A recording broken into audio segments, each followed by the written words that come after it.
আমি অনুরোধ করলাম তুমি তোমাকে নিয়েই ভাবো, আমি বয়ান শেষে চলে যাব আমার ফতে, তুমি যাই বেগা তোমার ফতে।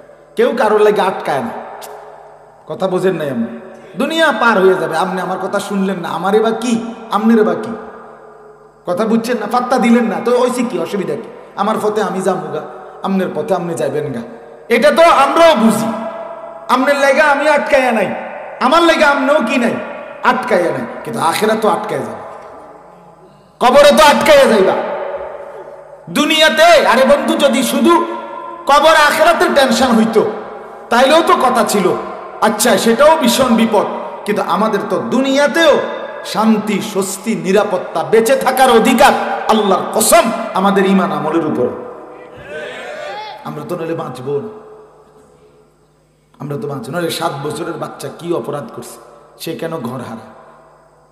যুদ্ধ, এই পরিস্থিতিতে ছোট্ট মাসুম বাচ্চা এভাবে লাশ, 1 2 ফিলিস্তিনের মধ্যে যে কয়জন মুসলমান এই পর্যন্ত শাহাদাত বরণ করছে তার 3 ভাগের 2 ভাগ বাচ্চা, শিশু। এই জন্য বন্ধু আমার, ভাই আমার, ছেলেরা তোমাদেরকে আমি মহব্বত করি, ভালোবাসার টানে শক্ত কথা বলছি, মহব্বতে বলছি, নিজেকে শেষ করে দিও। এই মোবাইলের আসক্তি একদিন তোমারে ফকির বানাই দেবে। আমি বললাম ভাইয়া, আমার নাম আনিস, মনে রেখো।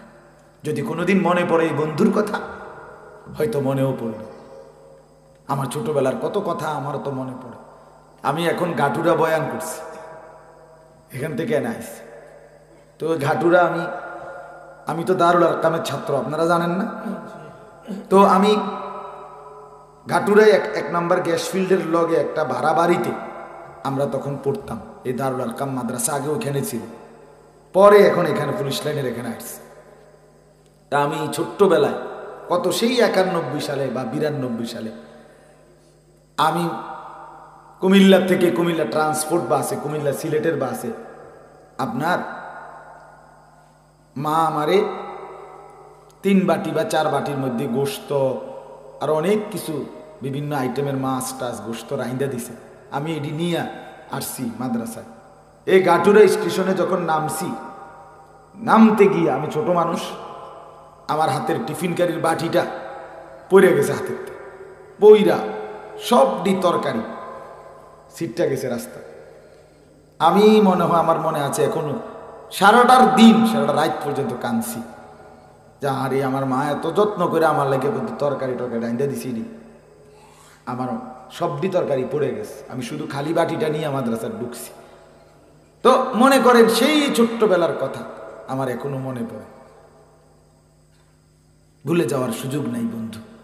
তুমিও একদিন মনে পড়বে তোমার যে কি পরিমাণ টাকা আমার হাতে ছিল, আমি কি পরিমাণ টাকা মোবাইল দেখে দেখে, উলঙ্গ ছবি দেখে দেখে নষ্ট করছি।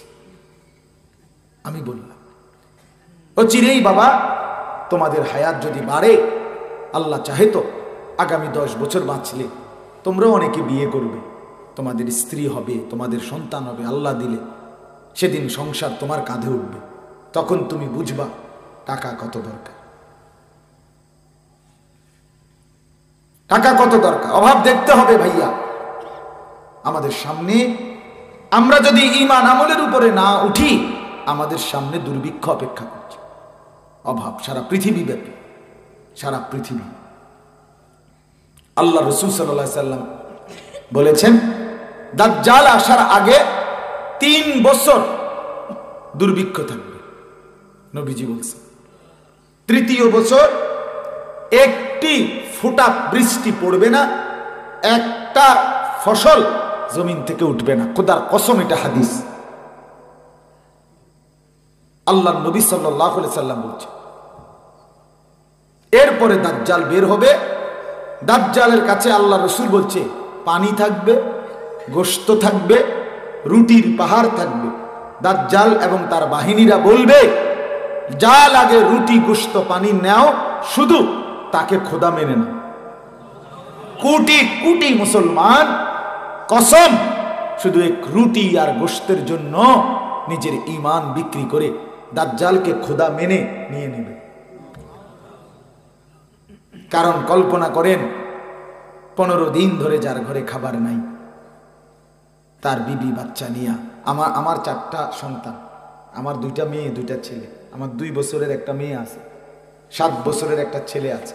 তো কল্পনা করেন আমি আজকে 15 দিন ধরে আমার ঘরে কোনো খাবার নাই, পানি নাই, একটা রুটি নাই, বিস্কিট নাই, কিচ্ছু নাই। এখন 15 দিন পরে কেউ যদি রাস্তার পাশে দাঁড়াইয়া বলে যার যা দরকার রুটি গোশত পানি নিয়ে যান, আর যাওয়ার পরে যদি বলে এই কাগজটার মধ্যে শুধু একটা সই দেন, দিব। সই দিলে সমস্যা কি? সইয়ের মধ্যে থাকতে পারে যে আমি এই ব্যক্তিকে কি মেনে নিলাম, খোদা মেনে নিলাম। আজকে ফিলিস্তিনের মুসলমান তাদের এক মুঠো খাবারের ব্যবস্থা নেই, তাহলে এটা কি অবাস্তব কথা না? আমরা দেশে এমন হইতো না, না না আমরা দেশে। তাইলে 92 লক্ষ, আমার কথা শোনেন, আমরা প্রতিদিন বলি 92 লাখ মাত্র 1 কোটি না। কাফেরের আক্রমণে যদি মুসলমানের এই অবস্থা হয়, আমরা বাংলাদেশ 130 কোটি, 130 কোটি কাফেরের বেঈমানের কাঁটা তারের বেড়ার ভিতরে আমরা, আমাদের মানচিত্রের চতুর্দিকে কাঁটা তারের বেড়ার ওই পাশে 130 কোটি কাফের। আমরা যদি পিছলা খাইয়া পড়ি, আমগরে আর আলগি দিয়ে তোলার মতো কেউ নেই আল্লাহ ছাড়া। আর আল্লাহকে তো আমরা ছেড়েই দিছি। আমাদের ছেলে নামাজ পড়ে না যে ঘরে, মেয়ে পর্দা করে না, স্ত্রী পর্দা করে না, রঙিন টেলিভিশন চলতেছে যে ঘরে, আজকে 10 বছর ধরে বউ বাচ্চা মুসলমানের ঘরে, আপন ঘরে নাচ গান নর্তকীর ছবি, জিনা ব্যভিচারের দৃশ্য দেখতেছে। বাজারে উনি ব্যবসা করতেছে সুদ, কিস্তি, লোন, মিথ্যা কথার উপরে। তো আল্লাহকে ছেড়ে দিছে না সবাই? কথা বলেন না কেন? বাজারে আমনে দোকানেও আল্লাহরে ছেড়ে দিছেন, ঘরে আমনের বউ বাচ্চাও কাকে ছেড়ে দিছে? তো আল্লাহকে তো বাদে দিলাম, তো এরপরে নিরাপত্তা নিলাম, আশ্রয় নিলাম কার? আল্লাহ তো বাদ, তো এরপরে আল্লাহকে বাদ দিয়ে আশ্রয় নিচ্ছি কার আমরা? বলেন, বলো ছেলেরা, বলো বাবা। তোমার দাদা না মরে যাবে, কিন্তু যৌবন থাকলে, যুবক হায়াত থাকলে তোমাকে তো আরো হয়তো 30 বছর বাঁচতে হবে, হতে পারে তুমি তো আরো 40 বছর বাঁচতে হবে। তোমার বাপের হায়াতে না কাছায় গেছে, তো তুমি কোন বিশ্বাসের উপরে ভরসা করে, কার উপরে আস্থা রেখে নিজেকে এইভাবে নষ্ট করে দিচ্ছ? অতএব আমি আমার অনুরোধ করলাম, না না আমার দিতে হবে, আমি আমার অনুরোধ করলাম বাপ, আমি আমার চিৎকার দিয়ে গেলাম। আমি যদি আর কোনোদিন বলতে নাও পারি, আবার সুযোগ নাও তো পাইতে পারি, আমরা বললাম কিন্তু আজই বলে গেল। তোমরা ছেলে, অনেক ছেলে মাশাআল্লাহ, এখানে যদি 300 জন হয় তো এখানে কমপক্ষে 200 জন হবে যুবক ছেলে। তোমরা 16 বছর, 14 বছর, 18 বছর, 20 বছরের ছেলে বাবা, নিজেরে নষ্ট করো না, নিজেরে নষ্ট করো না। তুমি নষ্ট হয়ে গেলে ইসলামের জন্য লড়বে কে? বলো বাপ। 70 বছরের বুড়োরা